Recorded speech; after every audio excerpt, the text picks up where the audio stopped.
അപ്പം അത് എളിമ വേണം ഇതൊക്കെ മനസ്സിലാക്കണമെങ്കിൽ.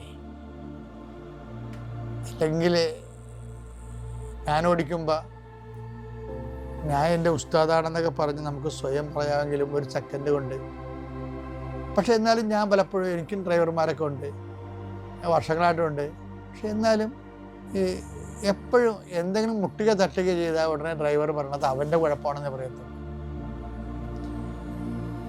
അതാണ്.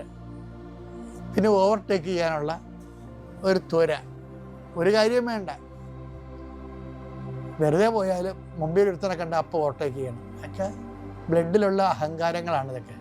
അവരൊക്കെയാണ് ഈ ഇടയ്ക്കൊക്കെ പണി മേടിക്കണത് ശരിക്കും. നമുക്ക് അങ്ങനെയൊക്കെ വരുമ്പോഴേ ഉള്ള പ്രശ്നം വെച്ച് കഴിഞ്ഞാൽ നമ്മളുടെ പ്രൊട്ടക്ഷൻ പോകും.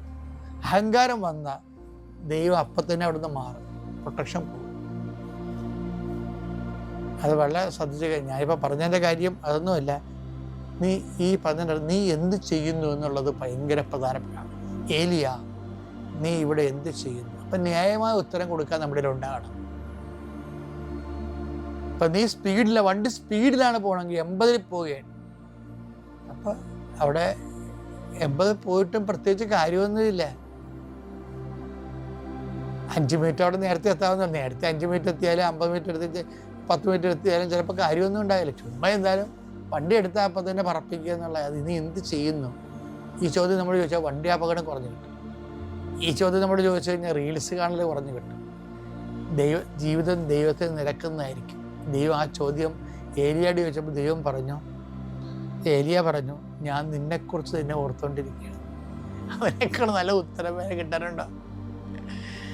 ഞാൻ നിന്നെക്കുറിച്ചുള്ള തീഷ്ണത ജ്വലിക്കുകയാണ്. ഞാൻ ഇടയ്ക്കൊക്കെ ഓർക്കും ഏലിയയെ പോയി പറയാൻ പറ്റിയിരുന്നെങ്കിൽ.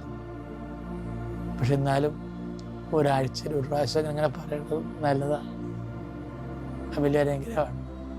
അപ്പോൾ പ്രസൻറ്റ് ടൈമിനോട് കാണിക്കുന്ന ഉത്തരവാദിത്വം നമ്മുടെ ദൈവം നിരീക്ഷിക്കുന്ന ഒരു മേഖലയാണ്. അപ്പം നമ്മളത് നിരീക്ഷിച്ചു വെച്ചാൽ ആ ദൈവത്തിൻ്റെ സംരക്ഷണത്തിൽ ജീവിക്കാൻ പറ്റും.